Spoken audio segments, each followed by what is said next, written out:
اعوذ باللہ من الشیطان الرجیم، بسم اللہ الرحمن الرحیم۔ سورہ نساء ترجمہ اور تفسیر، آیت نمبر 11 سے آیت نمبر 14 تک۔ ان آیات میں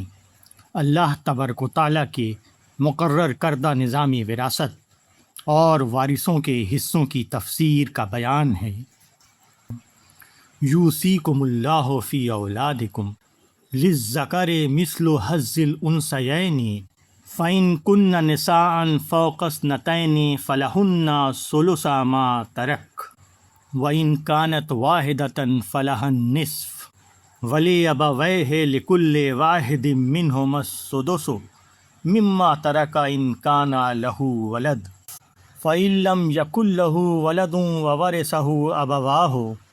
فلأمہ الثلث فإن كان له إخوة فلأمه السدس من بعد وصية يوصي بها أو دين آباؤكم وأبناؤكم لا تدرون أيهم أقرب لكم نفعا فريضة من الله إن الله كان عليما حكيما ولكم نصف ما ترك أزواجكم إن لم يكن لهن ولد فإن كان لهن ولد فلكم الربع مما تركنا من بعد وصية يوصين بها أو دين ولهن الربع مما تركتم إن لم يكن لكم ولد فإن كان لكم ولد فلهن الثمن مما تركتم من بعد وصية توصون بها أو دين وإن كان رجل يورث كلالة او امرأۃ وله اخ او اخت فلكل واحد منهما السدس فإن كانوا اکثر من ذلك فهم شركاء في الثلث من بعد وصية يوصى بها أو دين غير مضار وصية من الله والله عليم حليم تلك حدود الله ومن يطع الله ورسوله يدخلہ جنات تجری من تحتها الانہار خالدین فیہا وذالک الفوز العظیم ومن یعص اللہ ورسولہ ویتعد حدودہ یدخلہ نارا خالدا فیہا ولہ عذاب مہین۔ سورہ نساء کے ان آیات کا ترجمہ ہے: اللہ تم کو تمہاری اولاد کے بارے میں حکم دیتا ہے کہ مرد کا حصہ 2 عورتوں کے برابر ہے۔ اگر عورتیں 2 سے زائد ہیں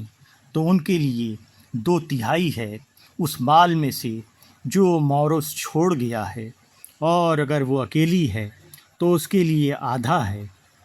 اور میت کے ماں باپ کو دونوں میں سے ہر ایک کے لیے 1/6 حصہ ہے اس مال کا جو وہ چھوڑ گیا ہے، بشرطے کہ مورث کی اولاد ہو۔ اور اگر مورث کی اولاد نہ ہو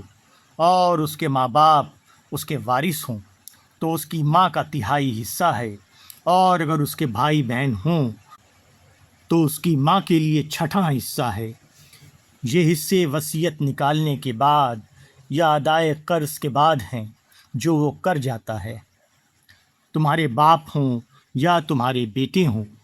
تم نہیں جانتے کہ ان میں تمہارے لیے سب سے زیادہ نافع کون ہے؟ یہ اللہ کا ٹھہرایا ہوا فریضہ ہے۔ بے شک اللہ علم والا، حکمت والا ہے۔ اور تمہارے لیے اس مال کا آدھا حصہ ہے جو تمہاری بیویاں چھوڑیں، بشرطے کہ ان کی اولاد نہ ہو، اور اگر ان کی اولاد ہو تو تمہارے لیے بیویوں کے ترکے کا 1/4 حصہ ہے وصیت نکالنے کے بعد، جس کی وہ وصیت کر جائیں، یا ادائے قرض کے بعد۔ اور ان بیویوں کے لیے 1/4 حصہ ہے تمہارے ترکے کا اگر تمہاری اولاد نہیں ہے، اور اگر تمہاری اولاد ہے تو ان کے لیے 8واں حصہ ہے تمہارے ترکے کے بعد وصیت نکالنے کی، جس کی تم وصیت کر جاؤ یا ادائے قرض کے بعد۔ اور اگر کوئی مورث مرد یا عورت ایسا ہو جس کے نہ اصول ہو اور نہ فروع، اور اس کے ایک بھائی یا ایک بہن ہو تو دونوں میں سے ہر ایک کے لیے چھٹا حصہ ہے، اور اگر وہ اس سے زائد ہوں تو وہ 1/3 میں شریک ہوں گے بعد وصیت نکالنے کے، جس کی وصیت کی گئی ہو، یا ادائے قرض کے بعد بغیر کسی کو نقصان پہنچائے۔ یہ حکم اللہ کی طرف سے ہے، اور اللہ علیم اور حلیم ہے۔ یہ اللہ کی ٹھہرائی ہوئی حدیں ہیں، اور جو شخص اللہ اور اس کے رسول کی اطاعت کرے گا، اللہ اس کو ایسے باغوں میں داخل کرے گا جن کے نیچے نہریں بہتی ہوں گی، ان میں وہ ہمیشہ رہیں گے، اور یہی بڑی کامیابی ہے۔ اور جو شخص اللہ اور اس کے رسول کی نافرمانی کرے گا اور اس کے مقرر کیے ہوئے ضابطوں سے باہر نکل جائے گا،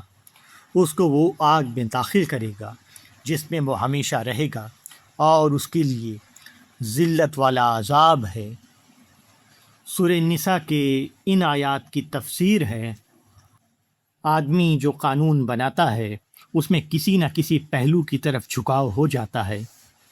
قدیم قبائلی دور میں لڑکا بہت اہمیت رکھتا تھا،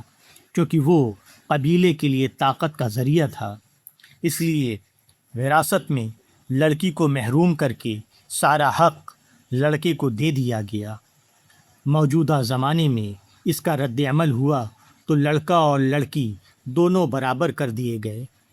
لیکن پچھلا اصول اگر غیر منصفانہ تھا تو موجودہ اصول غیر حقیقت پسندانہ ہے۔